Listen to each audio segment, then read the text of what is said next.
Welcome to Techiechap. In today's episode I thought I would change things up a little bit and just jump straight in without the introduction.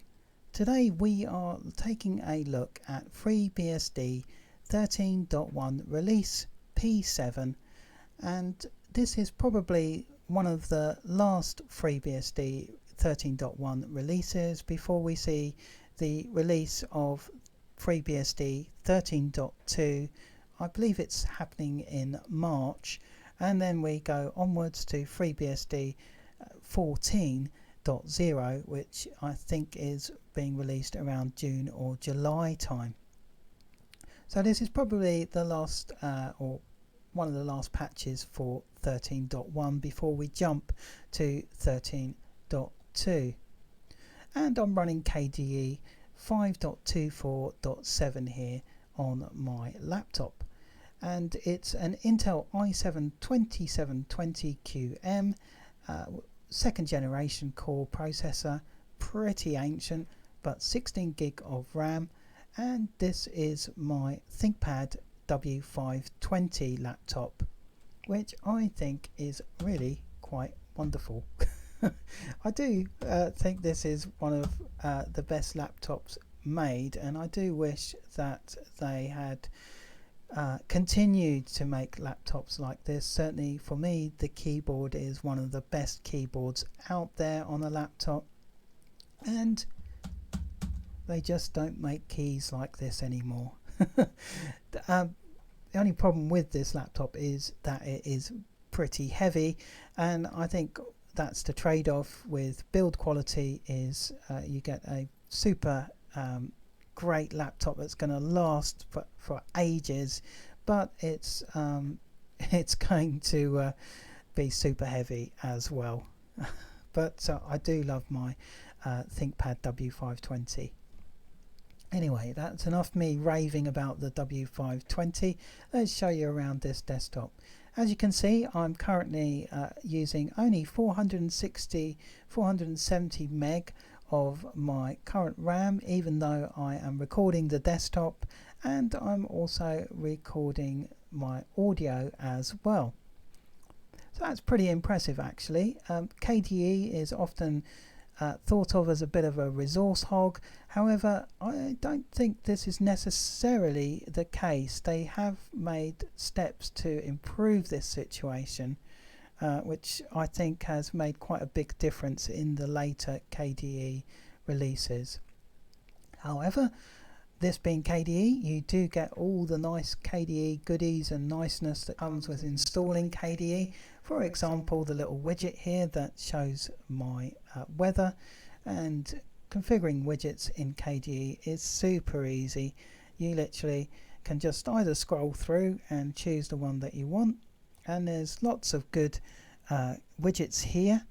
You can also get new widgets as well. If we click on download new Plasma widgets, it's going to go off and look for new ones, and there we go. So there's even a Chat GPT Plasmoid if you want that in your KDE environment. But yeah, there's tons of stuff out there for KDE to play around with and really customize your desktop to the way that you want it to be. Up here we have the application menu, and actually I should point out that I've moved my application menu to the top. This really is more or less the default KDE panel that you get. It's just been moved up to the top, and again, that's super easily in KDE. You literally just drag and drop it down the bottom or to the side or wherever you want it to be, and it will move to that location. And that's all by right clicking and entering edit mode. I have also set up a plank down here, just really to have somewhere to go down here where I can quickly access applications. I also don't like my top bar to be filled with too many applications, because as I install and as I start running things, then they start filling up on the top bar here. I kind of don't like that too much. I prefer them down here. So that's why I've got Plank running. I am toying with the idea of installing LaTeDoc and having a play with the themes. Amongst the applications I run day to day is a music player, and the music player I have opted for is something called Alyssa. And Alyssa, I feel, is a pretty nice, slick, modern looking music player. I have played around with quite a few of the music players out there. Clementine, for example, is one of them, but I do like Alyssa's general overall look and feel.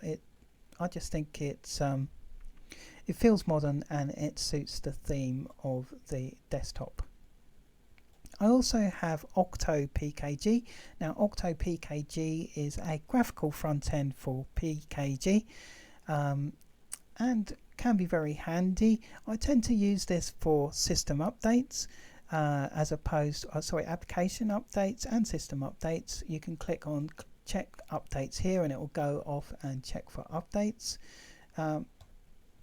You can obviously use PKG, however, to do that as well, and I do actually prefer using the PKG tool overall. I just think it's a lot quicker, and once you're used to it, PKG is a really good tool for grabbing applications. So I tend to use PKG search if I'm not sure of the name, and then for example I've typed KDE there and it's given me all the tools, all the applications that are available for KDE. Now of course I haven't set up KDE in the way you ordinarily would on this FreeBSD install. In fact, if you look down below, you can see me setting up FreeBSD on this very laptop, or at least booting up into the FreeBSD installer. Very straightforward to do. You just go to the FreeBSD website. We'll just open that up. Download. Alright, you go get FreeBSD and it takes you straight to the download page, and here are the installers. Ironically, even though it's an Intel CPU, any 64-bit CPU, you click on AMD 64.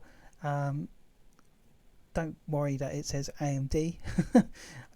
And then for USB, you click on AMD 64 memstick, download that, and then use your chosen tool of choice for writing that image file to a USB. Now that could be DD if you're using FreeBSD, or if you're using Windows then perhaps something like UNetBootin, or if you're using something like Linux then there's quite a few USB stick creators on there, including the Fedora USB stick creator, which is actually quite a decent one. Once you've downloaded and set that up on your USB stick, then you can go ahead and boot your laptop or your desktop from that USB stick, and away you go. Really, install FreeBSD to your heart's consent. It's a very quick install, probably takes about 10 minutes, maybe even less, to install the FreeBSD operating system. And operating system it is. This is not a kernel, this is not just DOS or something like that. This is an operating system, and it comes with tools already built in. Various tools, for example the PKG tool I think is one of the best tools in FreeBSD and the one that I like most. And using PKG is actually where I downloaded this particular tool, which is called Desktop Installer. Let me just, so we'll switch to super user, desktop-installer. So as you can see here, and what I would advise with this desktop installer tool is read the text. Don't do what I did and just keep pressing return blindly until it reaches the end, because you'll miss the text that says you need to reinstall or rerun desktop installer after you reboot, because the system will reboot. You'll go into your system by typing start X, and it probably won't work because you haven't rerun desktop installer, because you didn't read the text, if you're anything like me, that is. So read the text. It really is well written and quite an informative read, actually, and really helps. So if I just choose just the essentials here, and we'll just continue, we'll say no to that, and we'll say no to that, return. Right, now this is the selection of desktops that you can install currently with desktop-installer tool, and as you can see, there's quite a few, 15, well, not including the one, there's 14, and take out CDE, there's 13, because I'm not sure why CDE is still there if it's for nostalgia only and not fully functional or secure. Anyhow, there is a good selection of desktop environments there and window managers as well for you to go ahead and install. And desktop desktop installer tool really does make it easy for you to install a desktop and get up and running with a working functional desktop in FreeBSD. And even if you're interested in window managers like Fluxbox or Window Maker, it can get you up and running in those too. Now obviously once you have those up and running, there is a bit more work to do. In my case, I've installed KDE 5 Desktop, and it is indeed feature rich, but it is described as resource intensive. If we go through all applications here, you will see that there are tons of applications installed with KDE by default. Anything with K in front of it essentially has been installed with KDE by default. I have gone ahead and installed LibreOffice, and if I just launch LibreOffice Writer, just to show you how quickly that launches on this i7. There we go. So that has that launched? Let's have a look. Oh, it's gone a bit weird at the top there. There we go. Alright, so if I click on About LibreOffice, you can see it's a fairly recent version of LibreOffice.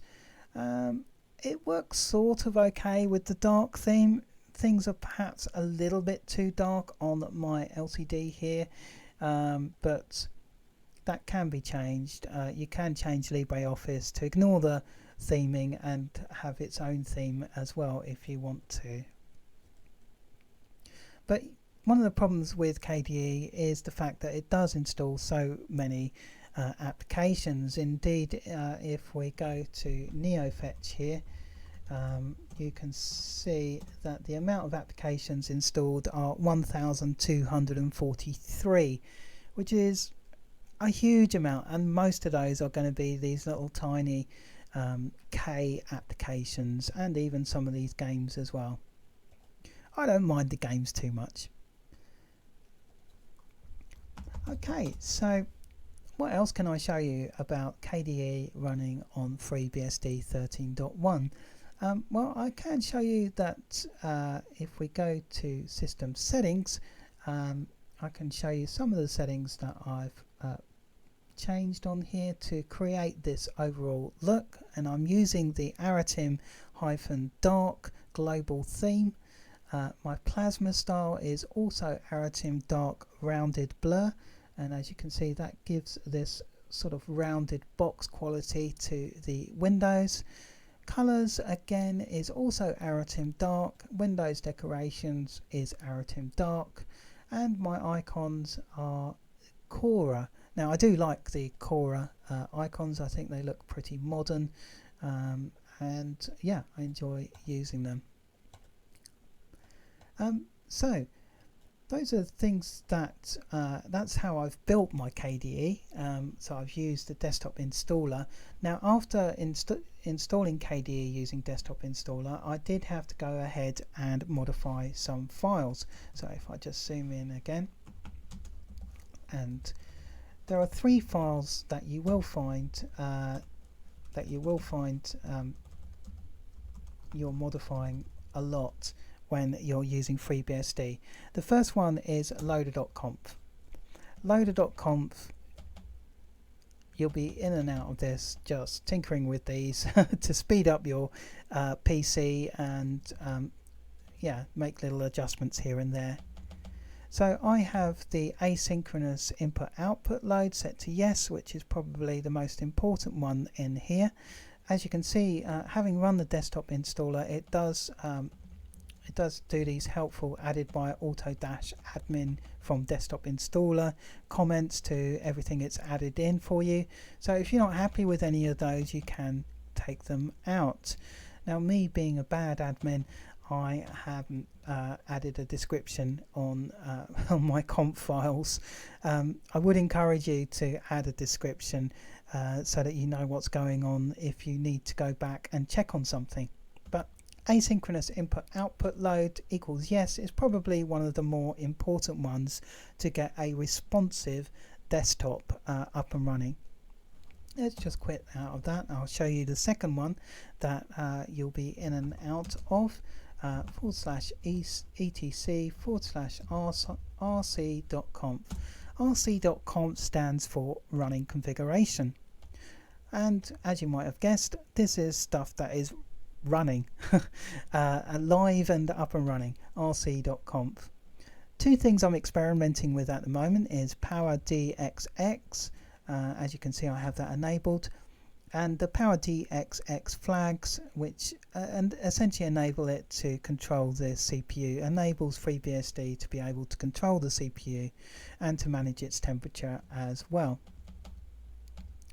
If I scroll down to the bottom here, I have enabled Ubuntu instead of Linux, and that's for any compatibility issues with Linux ported applications.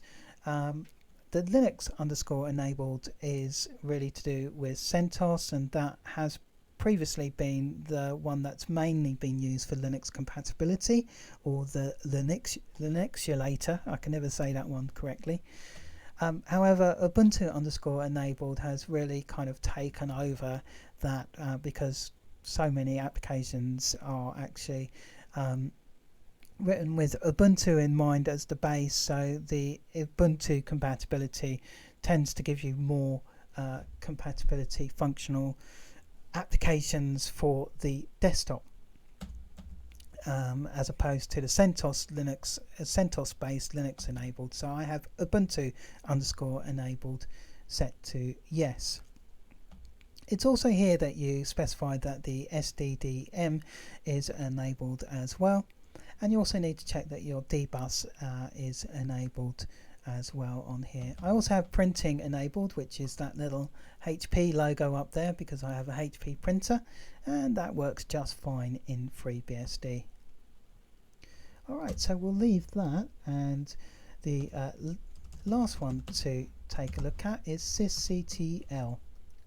Now, sysctl is like system control, and there's one main one in here that you're going to want to enable if you want your desktop to be super responsive, as this one is, and that's this kern.shed.preempt _thresh equals 224. The default kern scheduler preempt threshold is set for or optimized for servers where you don't have to play around with a desktop much for a server.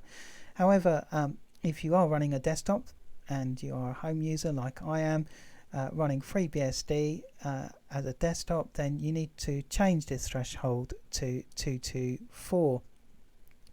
And if you want to find out more information about that, there is some information on the FreeBSD website. The FreeBSD website actually is a really good website. It's got tons of documentation on there. Yeah, really advise you to take a look at that if you are thinking of installing FreeBSD. So yeah, three main files: /boot /loader.conf /etc/rc.conf for running configuration, and /etc/sysctl.conf. They are the three main files that you would be tinkering with in FreeBSD, at least initially anyway, to try and get your system to the way that you want it to be. If you remember those three files, then you are well on your way to becoming a master of FreeBSD. Not that I'm a master by any means, measurable means, I'm definitely not, but it at least gets you on your way there anyway. Let me just exit that. So yeah, that's a tour of my FreeBSD system, and I'm pretty pleased with it actually. I'm really enjoying using FreeBSD. I think it's a very good system. The FreeBSD team actually are really supportive of the FreeBSD operating system. You can download newer versions of FreeBSD, newer versions of KDE as well. If you want the latest KDE, you can change to those releases if you want to download the later releases of the KDE environment. I'm running the LTS environment here just because this is my day in day out machine. Well, I hope you've enjoyed this video, and if you have, then please do click on like and subscribe. So that's been my tour of FreeBSD running KDE. I hope you've enjoyed it, and I look forward to seeing you next time. Thanks for watching Techiechap.